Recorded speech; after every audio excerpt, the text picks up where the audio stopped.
So let's begin our summit today with the first session. We have a welcome address by Dr. Arun Singh, Global Chief Economist of Dun& Bradstreet. Can we have a big round of applause for Dr. Arun Singh?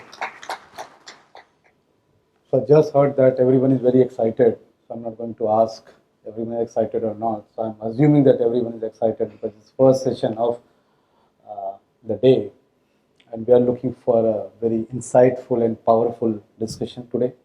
And of course, award later on. So welcome. And I'm looking forward. Now we're talking about gearing for Amrit Kal, basically role of PSUs and of course how we can bridge the resilience in the country. So it's quite big task we're talking about next 25 years. And I think today, later in the day, we might have a various conversation, insightful discussion where we'll basically take some key points that what are the element as a PSUs, as a companies, or maybe all of us have to do to ensure that we are there, as said. Just to start, I'll basically start with a problem statement.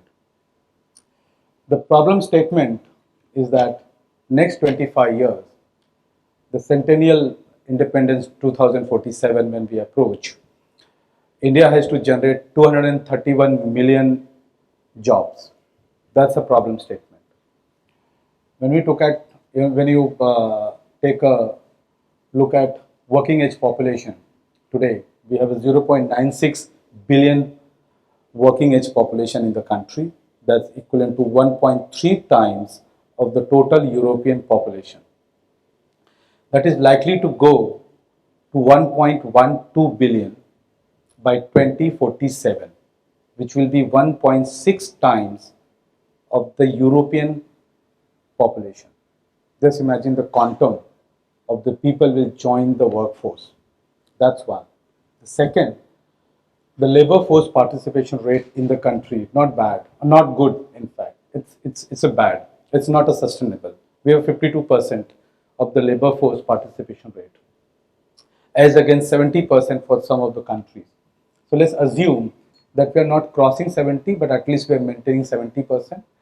So from a 52 to 70% labor force participation rate, that will give you more labor to the workforce. They need a job.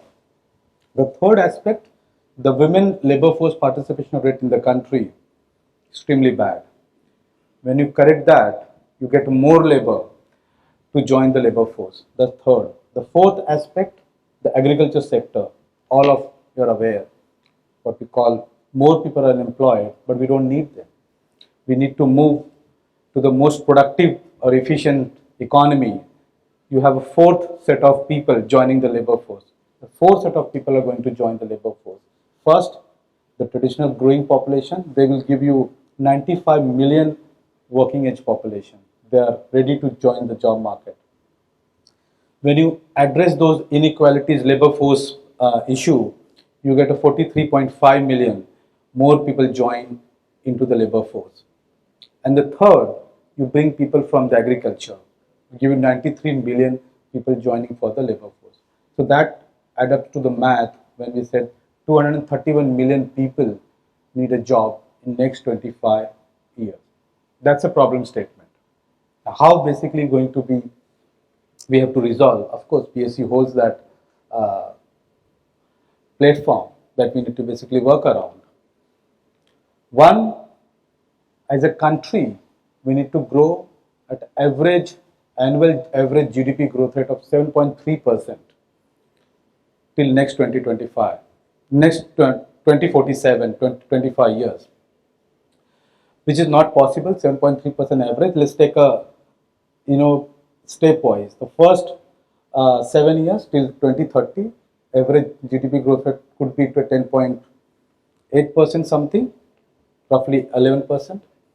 Next 10 years should be 6.5%, and the last 6-7 years of the 25 years what we're talking about, 4.2. You get close to 7.3% of the GDP. That will give us what we call 31 trillion GDP by 2047 as against 3.5 trillion now, which is 9 times today. 25 years, 9 times GDP multiplication from 3.5 to 31 trillion economy by then, which means our per capita income will move from less than 2,500 today dollar to $18,600 by 2047. Consumer market, 2 trillion today to 18.5 trillion in 2047. That's basically two problem statement we have, employment and the GDP. Now when we move on, the good thing is that look at contribution coming from the public sector. 1/5 of the GVA and 1/4 of the investment, the gross fixed capital formation, that's come from the public sector, which got basically very good, crucial and influential role to play for the next 25 years. The public sector entities we're talking about, including government. When I have to bifurcate the government and then what you call the public corporation contributes something around 40 to 45% of the GVA and the investment. The rest of the things coming, what we call as the economist, the duties of the sovereign, defense and administration, they contribute the rest of the contribution. Moving on, if you look at the GVA contribution from the public sector companies, unfortunately that's coming down, whereas the role of duties of the sovereign, that GVA contribution going up continuously since 2015, they basically crossed, and now the public corporation going up, whereas duties of sovereign, their contribution to the GDP going up. Most of us might take this slide as a criticism, perhaps misunderstood by many, but this is not a bad thing. It's the government doing better, which is great. Why I'm saying, when I take a public corporation, the capital efficiency, the return on a capital generated, the public sector companies, they generate more return than even the private companies. And that's happening for last 25 years continuously. The return generated by the public sector companies are more than the private sector companies. And whereas the state government owned companies, unfortunately, that's in the negative. So that's the good thing about the return generated by the public sector is a great, and it's not just recent days, it's last 25 years, continuously public sector performing better than the private counterpart and the state government companies.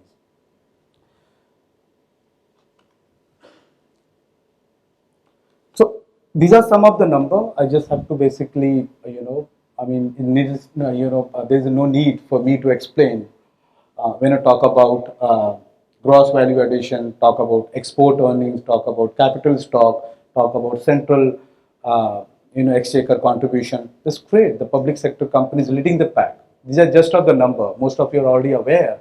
So I'm just basically putting for the context setting.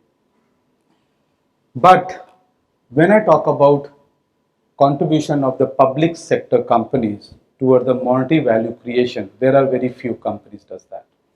In fact, public sector companies, CPSCs, when I talk about, they have a twin objective. Social value creation, which is the vertical axis, the monetary value creation, which is the horizontal axis. Only 14% of the companies, they are doing great job on both objectives.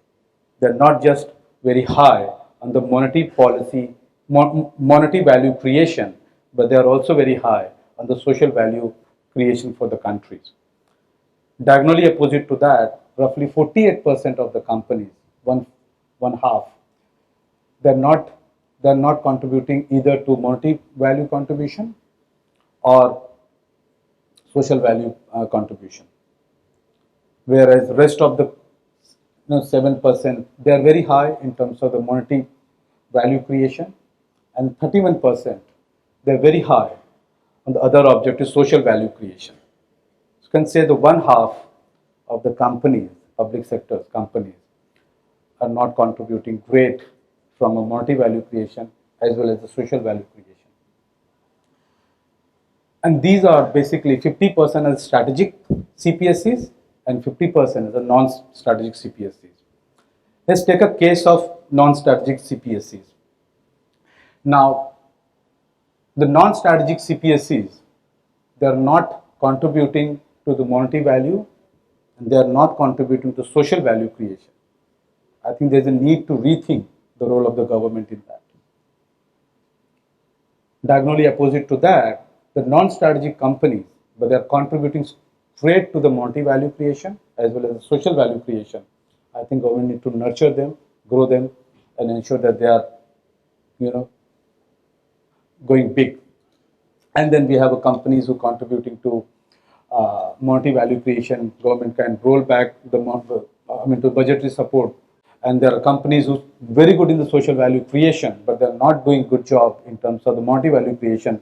We need to basically think about the cost efficiency and the profitability. That's basically focus area what the government ideally should be doing to ensure that the non-strategic CPSCs are either they are in those top box or maybe the government can rethink their role into those companies because they're anyways non-strategic CPSCs. But while we talk about CPSCs, we talk about the role they're playing to the growth of the country. Look at this piece. I think everyone aware about the PM Swanidhi scheme. The 10 public sector bank, when I talk about, they contribute roughly 90% to the amount disbursed under the PM Swanidhi scheme, as against just 1% contribution by the 10 private sector banks. If you have to plot, you can see the 10th public sector bank, the contribution to the PM Swanidhi scheme was 2%. That's still double than the 10 private sector banks put together contributed. That's 1%, you can see. Look at the gap between the private sector banks' contribution to the public sector banks.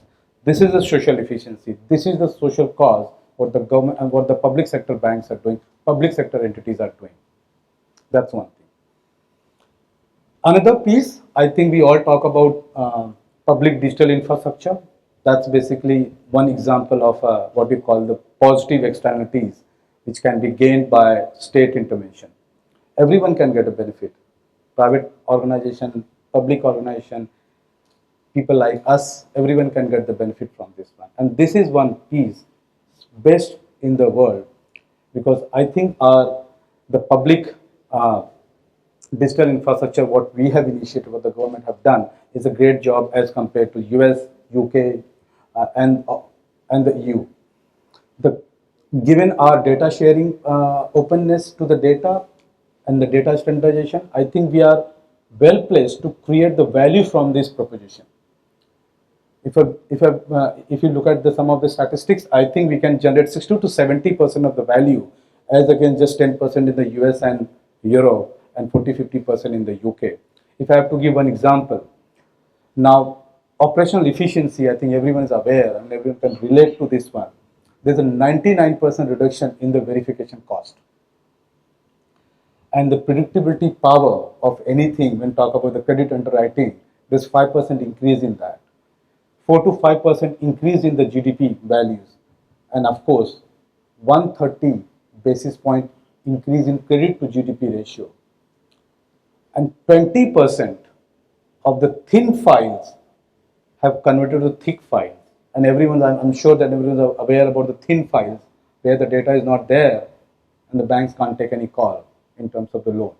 That's basically the data infrastructure what countries have created, and the state enterprises and the government enterprise can basically help intervene and provide the benefit to that. And towards end, I'll basically talk about a very basic structure and what basically government should do and what government is doing actually. When there's a infancy industry with very primary stage, government ownership are there. Basically, they need to invest time and energy and the resource, ensure that they are doing good job, and they're reaching to the mature point, leave for the market competition. Don't interfere there, basically. But in the initial stage, they need to be protected from the foreign competition. They need to be protected from other externalities, but they need support from the government. But once they mature, I think government should leave them where they are. Whereas when you talk about the technology intervention, I think there are many technologies today, like the deep tech, for example. The cost of intervening the technology is very high. That's why the private organization will not be there. Government has to basically intervene, adopt those technology disruption, keep investing, and take that industry to the mature level and leave up to the private sector to grow. This is how I think private sector, public sector companies can help economy for the next 25 years and contribution to 7.3% GDP and 31 trillion economy. With that, I'll conclude my presentation. Thank you for listening. I'm looking forward for wonderful and insightful discussion. Thank you.